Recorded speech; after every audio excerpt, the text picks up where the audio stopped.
So the person is definitely experiencing a force of gravity. Who is dealing the force of gravity? Earth. And who is feeling it? The person. Very good. So Earth is dealing, person is feeling. What are some other forces that they would be feeling?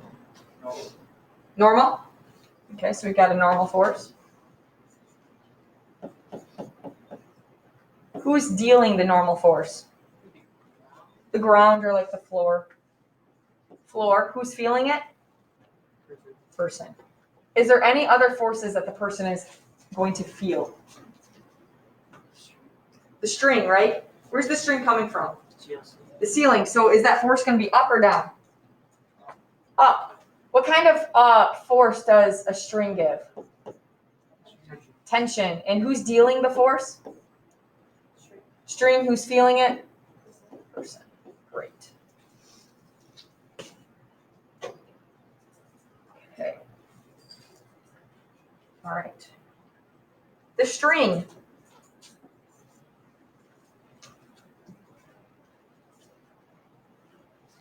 We're not going to say that the string is feeling any gravity, okay? Because it's being held on two ends. So it's being held towards the top and towards the bottom. So we've got a force of tension for both of those because it's a string. The top tension, who is dealing that force for the string? The ceiling. So we're just going to call that C. And who's feeling it? The string. What about for the bottom tension? Who's dealing that tension? The person. And who's feeling it? The string. Very good. The last one we're going to look at is ceiling.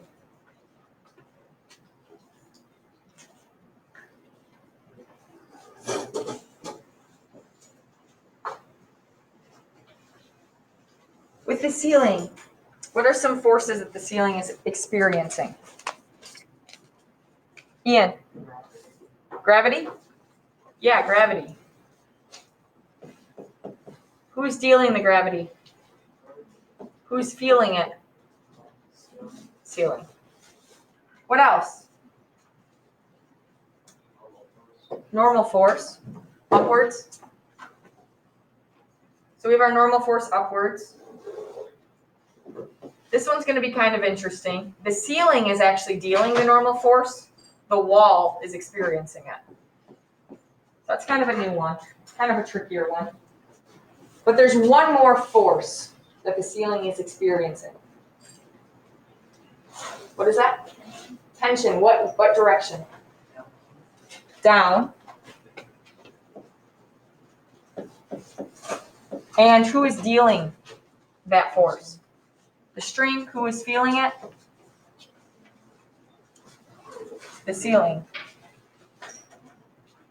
All right, so I want you guys to take a second and see if you can figure out what the third law pairs are for these free body diagrams. So what are the third law pairs in this instance? So go ahead, take a second to try to figure those out. The CS and for the string and for the ceiling, the SC. Very good. So force of tension for the ceiling, I'm going to highlight it. I'll do blue for this one. So we have this force of tension with this force of tension. There's one pair. What's another pair? This one actually has two.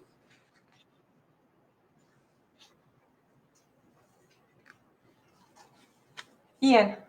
Force of tension for the string and the person. Yes, force of tension for the string and the person. Equal yet opposite.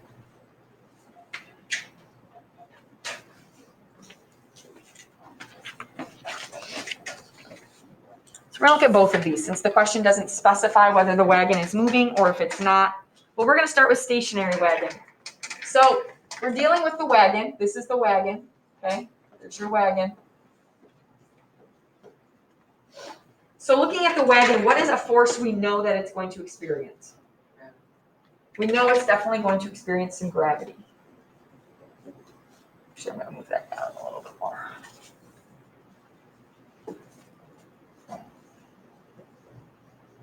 So we know it's got a force of gravity. Who's dealing that force? Earth, right?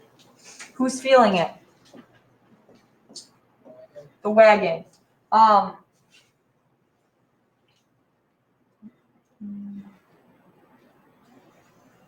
going to call the wagon C for cart. Does that sound good? Wagon / cart. So we're going to call it C. Okay? All right. What's another force that wagon is experiencing? If it's stationary, if it's just sitting there. Normal force. And what direction is that?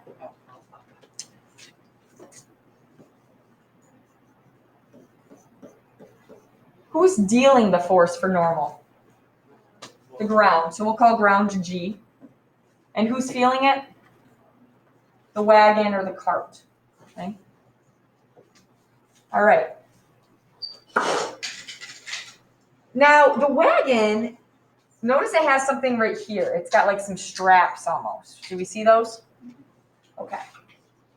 So would it be experiencing any force from those straps? They're like ropes, maybe? I think traditionally those are actually made out of wood. Traditionally they are, yes. But we're going to act like they are going to have a little bit of tension. Is that what you're going to say? I was just gonna say, if it was stationary, I don't think it would be. Well, we had a person stationary holding onto a rope, right? Or a person stationary holding onto a bag of groceries. They still experienced it. So there is going to be a slight amount of tension. It's going to be very small. So we are going to have a little bit of tension going to the left. That tension is going to be dealt from the horse, felt by the wagon or the cart. But there's also going to be tension going to the right as well, because it's not moving, right? Remember, if it's not moving, our forces are balanced. So if it's not moving, there's going to be force of tension back towards the cart. That one's dealt by the cart and felt by the horse. If these two are equal, then the cart is not moving.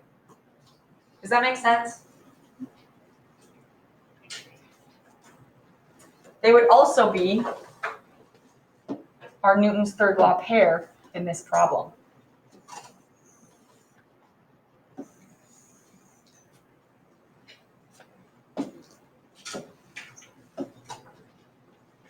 So that's if the wagon was not moving, but we also need to look at what if the wagon is moving.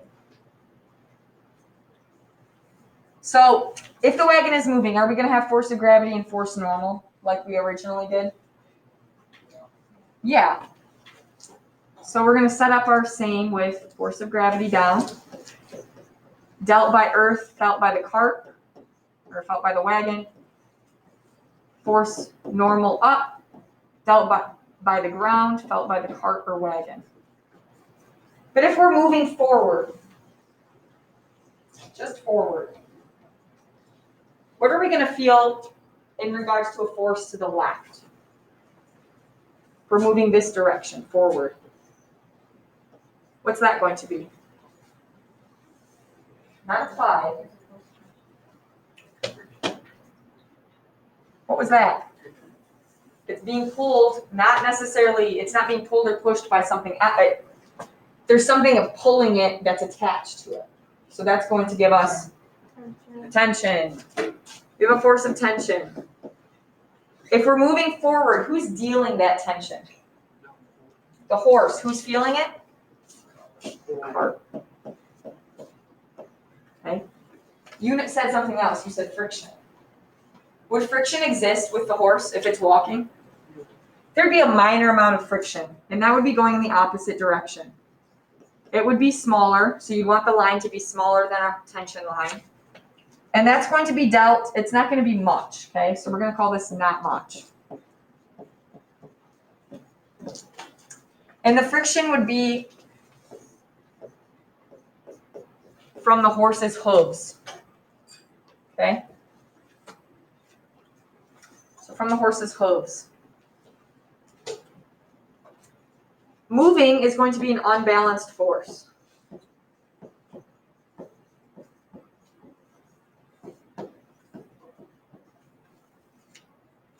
And we're going to have with feet and friction. So if it's moving, there's going to be unbalanced because there is acceleration.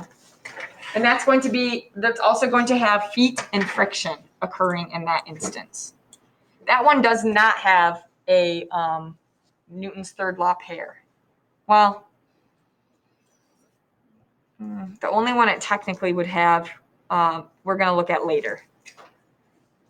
So we'll come back to that one. It says, explain how it's possible for the wagon to accelerate. It's possible if you look at the unbalanced force, okay? Something I want you guys to add in terms of notes to this is you need to look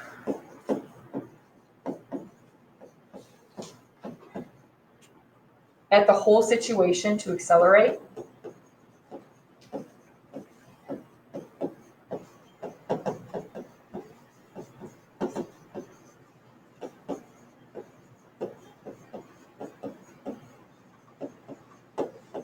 Not just individuals. So we'd have to look at both the horse and carriage, not just the wagon.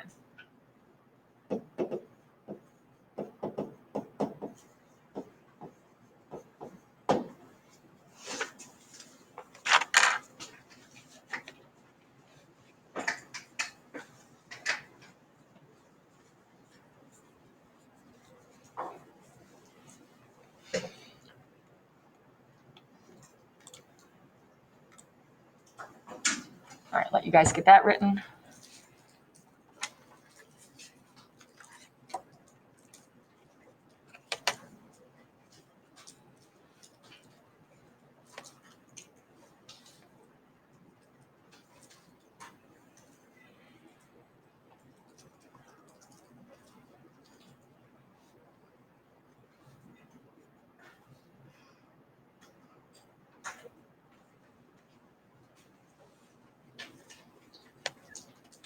All right, letter B wants us to look at only the horse in this one.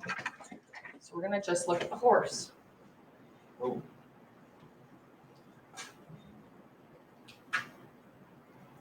So it wants a force diagram looking at the horse. Same thing, we need to draw one for a moving and a stationary horse. So we'll do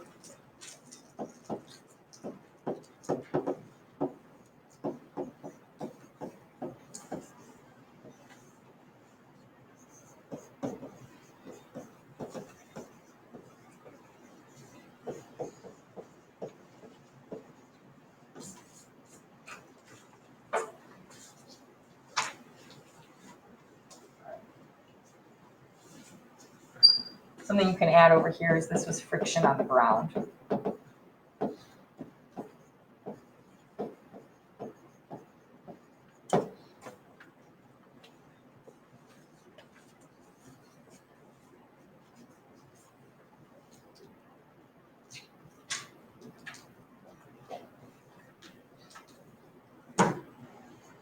Okay. Looking at the stationary horse, so specifically at the horse. What is something it's going to feel in terms of forces? What's a force it's going to experience? Gravity. Gravity is going to go down. Dealt by earth, felt by the horse. It's another force it's going to experience. Normal. Dealt by the ground, felt by the horse. Okay, remember it's attached to like the tethers or the buggy system. So it's got those pieces of wood on it and it's standing there holding that up, okay? So what other things is it going to experience? Force of tension. In both directions, actually. So we have a force of tension backwards and a force of tension forward. The tension forward, who's dealing that? The tension that's going in that direction. Backward would actually be the cart. Because the cart's pulling backward. The horse is pulling it forward. It'd be like if Anita and I held a, like,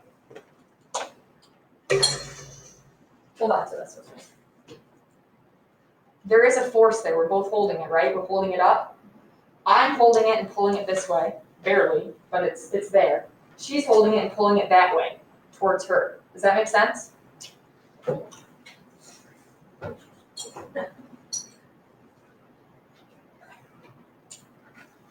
So the horse is going to be dealing the forward tension. Who's going to be feeling the forward tension then? The buggy or the cart or the wagon. Who's dealing the backward tension? The cart, and who's feeling it? The horse. Okay.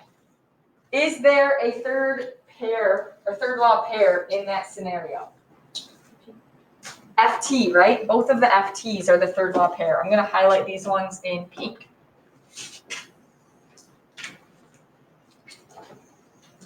So there's a third law pair. All right, so earlier, when we were talking about the cart moving, we said that there was an applied force. But the cart itself does not experience the applied force because the cart doesn't put the applied force on itself. Who does the applied force to move the cart? The horse. So that's where the applied force is going to come in, is when we're specifically or individually looking at the horse. Okay? So a moving horse. We know it's going to have force of gravity, just like the other one did, dealt by earth, felt by the horse. It's also going to have normal force, dealt by the ground, felt by the horse.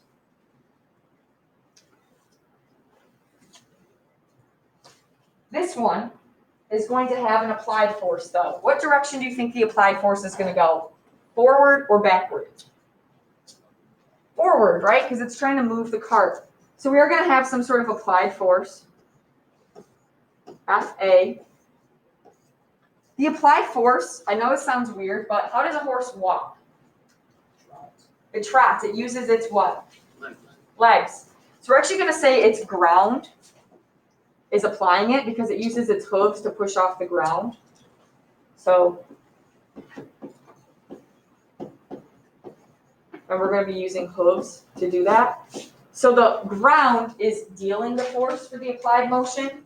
The horse is feeling it. I know that seems very weird, but that's how to scientifically look at this.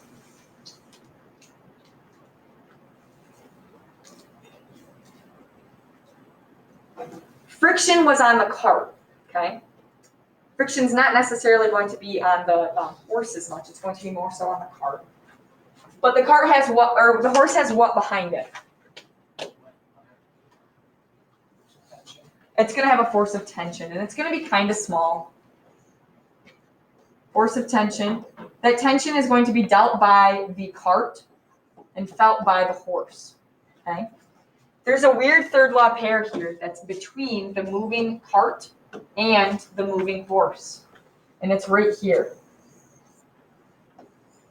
Do you see it?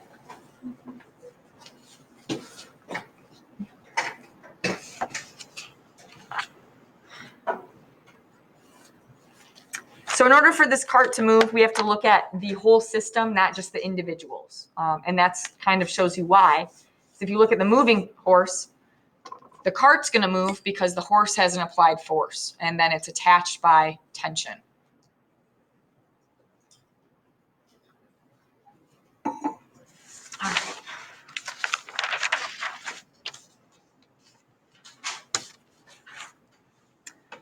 Okay, I'm going to zoom out.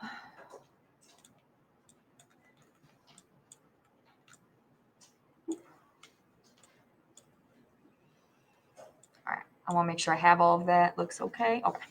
So I'll be posting this for you guys today too. I'll be drawing next. So horse and cart. We're going to call the horse and cart together HC because that's horse cart. So it's H with like a subscript C. If you don't know what subscript versus superscript is, superscript is always above. Think of Superman flies through the sky. Subscript is below. Think of submarine goes below the water surface. So subscript is going to be like a small little letter. All right. What is it going to experience downward, the system of the horse and cart together? Gravity, right? So we are going to have a force of gravity. Who is dealing that gravity? Earth. Who's feeling it? The horse cart system. HC.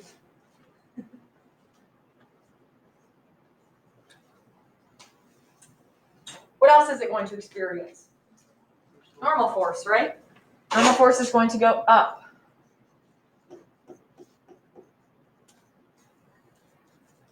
Who is dealing the normal force? The floor or the ground. Who's feeling it? The horse cart system, right? Both of them. Okay. We're going to say that they are moving. So when we're looking at the system, okay, the overall system, if they're moving the whole system, so both the horse and the buggy are moving, that's when it's applied force, okay? So we're going to have a long applied force. Who is dealing the applied force to pull them along? The horse. Ian, who's feeling it then? The cart. Okay.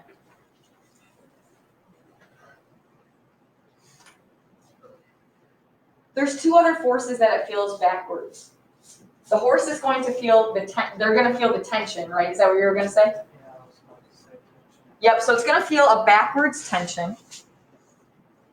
We're going to call that FT. Oops, I'm going to erase that and write it underneath just so I have room. So FT. The tension is going to be dealt by the cart, felt by the horse, okay? Because the cart is behind, the horse is in front. Does that make sense? What else is there going to be? Friction. Friction, right? Who deals the friction? Not the cart, the ground. Friction is dealt by the ground, and it's going to be felt by the horse. The horse is going to feel that because it's going to be like, oh my God, it's so hard to move this cart. Oh no, this cart's hard to move. Okay? But overall, I should make those a little bit smaller. But overall, is the cart going to be able to move? It should be able to move, yes. So the flaw in the horse's reasoning about Newton's third law is the horse did not take into effect how big the force of friction would be. And he also didn't take into effect that they are unbalanced forces, which is going to allow him to accelerate.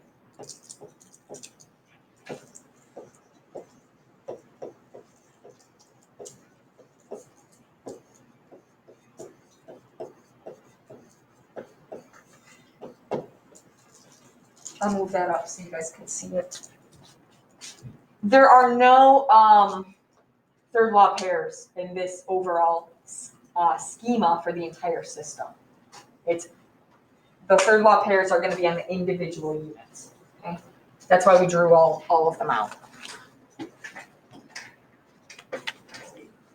So what you're saying is we did that problem. Draw it. So if we were looking at a person who is in the act of jumping, but they haven't left the ground yet, we're going to have earth or the ground. And we're going to have like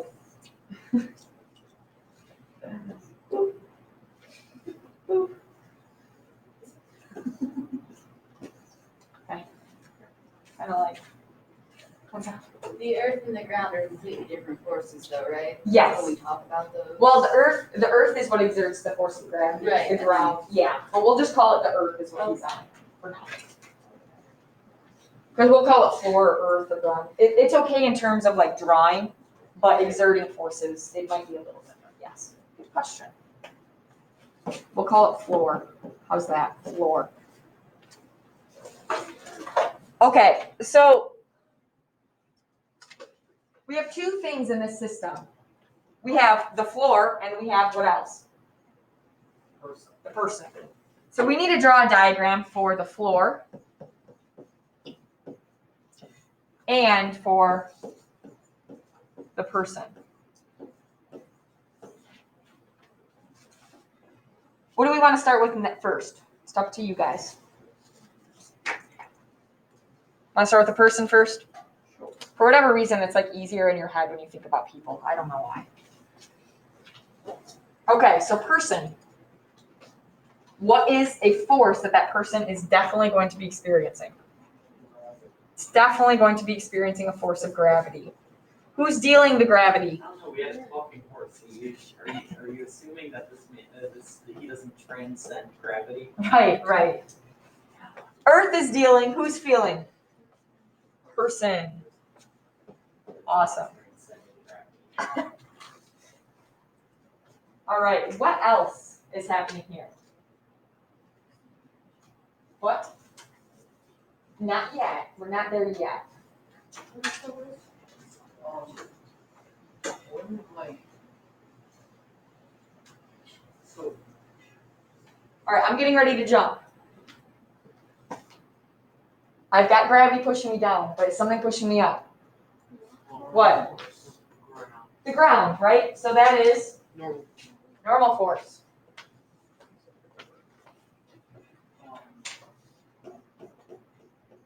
That's going to be dealt by the floor, we'll call it, felt by the person. There's one other thing. I'm not just standing, I'm pushing into the ground. What's that? Applied. The applied, this is going to be weird, but the applied force is upward. What? I know that sounds weird. The applied force is going to be upward because it's going to push upward, okay? So it's going to be force applied. It's going to be dealt by the person, felt by the ground. That's why it's not downward. Because the person is putting a applied force to go up, right? I'm getting ready to go up. The ground is feeling that. So, does that make sense? So I'm dealing the force to go up. I'm going to go up, right? I'm dealing that force. The ground is feeling it, okay? Because I'm pushing off the ground, yes. The floor.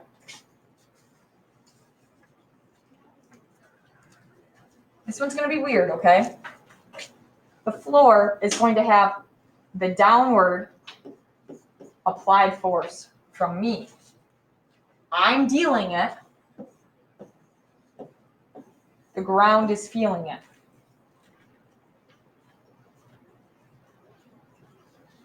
There's also a normal force up.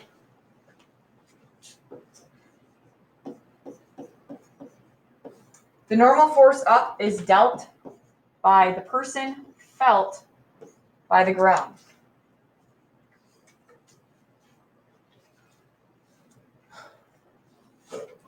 Equal and opposite. They're equal because they are the same exact dealer-feelers. They're opposite because of the direction of the arrow.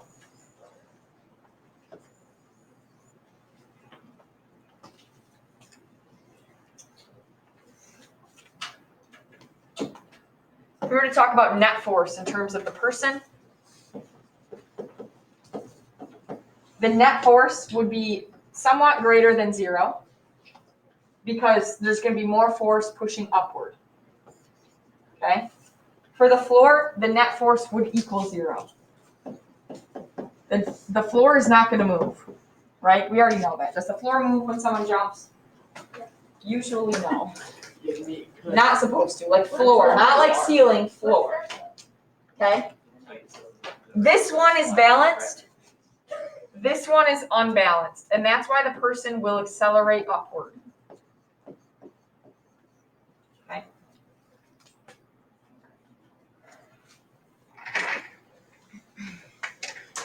We'll end there for today. Does that sound fair?